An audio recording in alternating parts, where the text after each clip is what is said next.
Ryan Gosling as Ken is some of the best casting that I have ever seen. And he was fantastic. For me personally, Gosling's Ken really saved the second half of this film for me.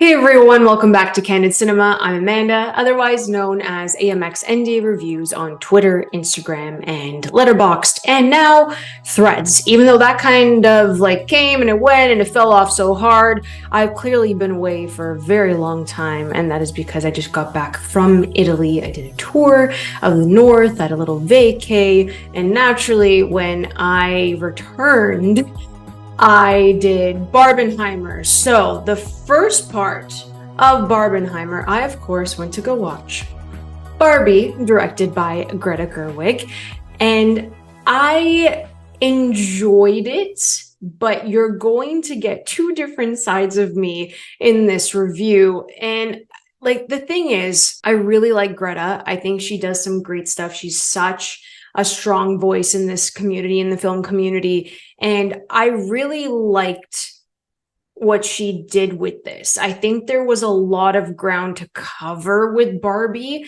and that was an issue. For me, it felt a bit overstuffed, and she was trying to hit so many things, so many story beats, and try to work in the fact that Barbie is a doll and we as consumers had been affected by the doll growing up. And for a large part of my life growing up, I played with Barbies.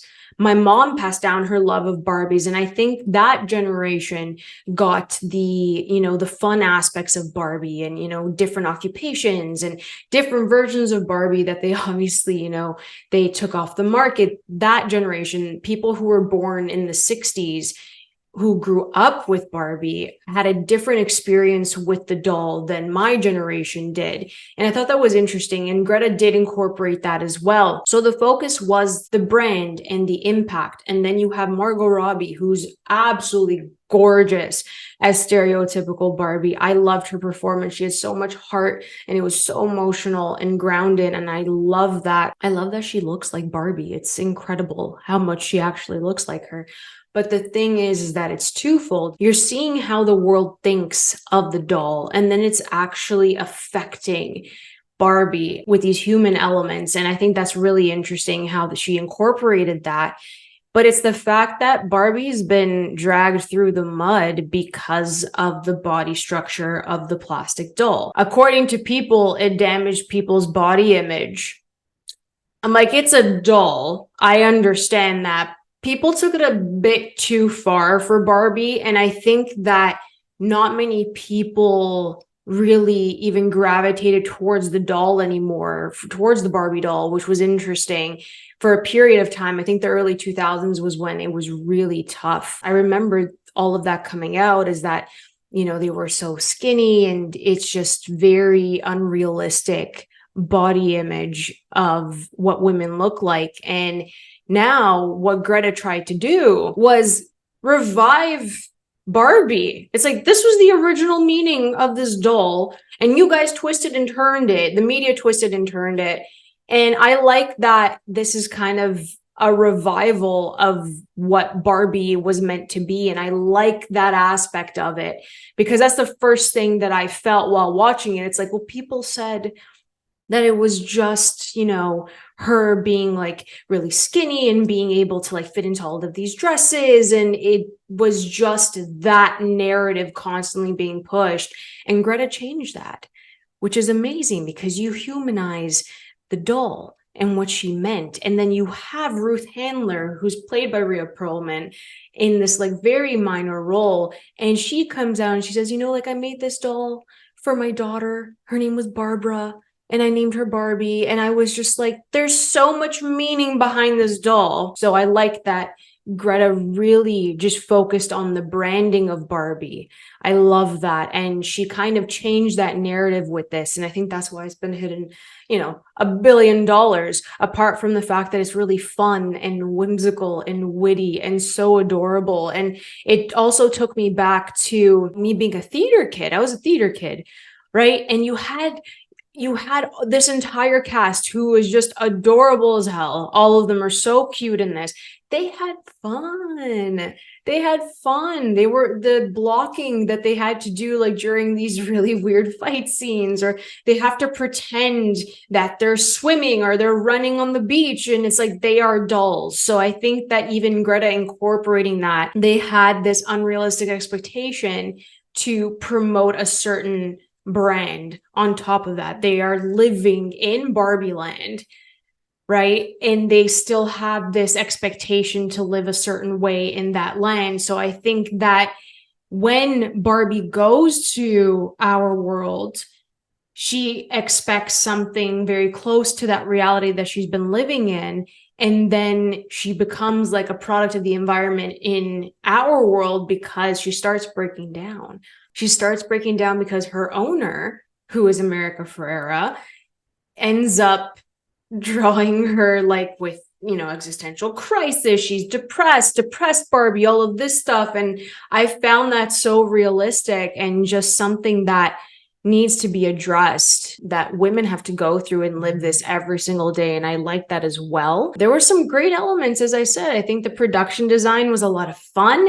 I liked that it was minimalist, it was practical, and I just really appreciated that Greta had so much fun with it. Everything was pink and just fun and light, and I liked that. And then when we get to the real world, and that's what always happens with like a fish out of water type of storyline, that's where it gets rocky if you don't have a strong enough reason to have them go there. Obviously, Barbie is having a crisis, and she's not so much a doll anymore, starting to kind of wither because of her owner and the thoughts that she has.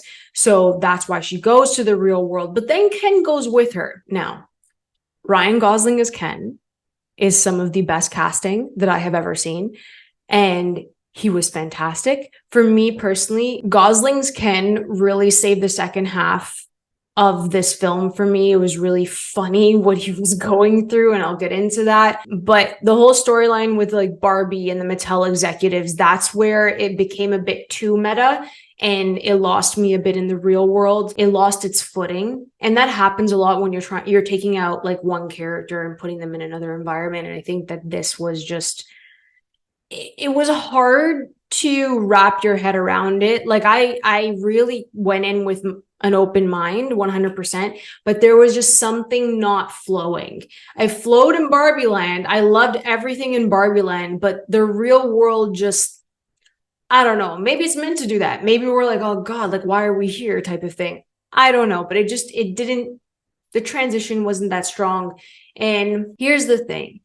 What Greta was trying to do was teach Barbie and Ken about the patriarchy. Obviously, the patriarchy is going to affect both of them in a very different way. And Ken's like, I'm someone here. I'm not just an accessory. I'm not just, a side like piece, a supporting character, just support Barbie constantly and praise Barbie. Like, I am a person.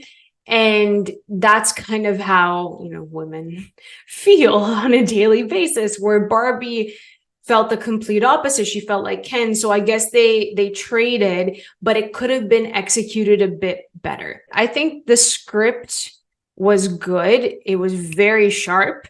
But at the same time, when it got to the meat of it about teaching the patriarchy to the two of them, that's where it became a little bit excessive and a bit too on the nose for me, for my liking. It lost its footing, especially with Ken. And then Ken goes back and Barbie's still with Gloria, America Ferrera's character. And when Ken goes back, he turns Barbie Land into his kingdom. I'm so sorry, the Mojo Dojo Casa House.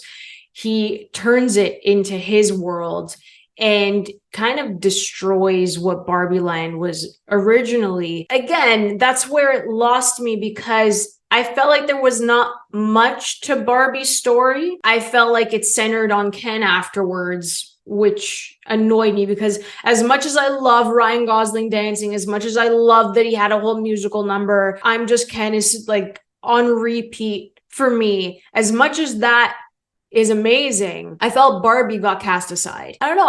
I wanted the focus more on Barbie and it ended up being on Ken. Somehow along the way, they lost their way in what the story was meant to be. I know like the first half was more about Barbie, and I know that obviously the ending to kind of destroy Ken and make him realize that, you know, you're your own person. You don't have to just overtake Barbie. You guys can be equals. Like the messaging is there, but again, it could have just been a bit more polished and cleaned up a bit. I still had fun with it. If anyone gets like any traction here, it's going to be Gosling for Ken. I think he really saved this. He was the standout.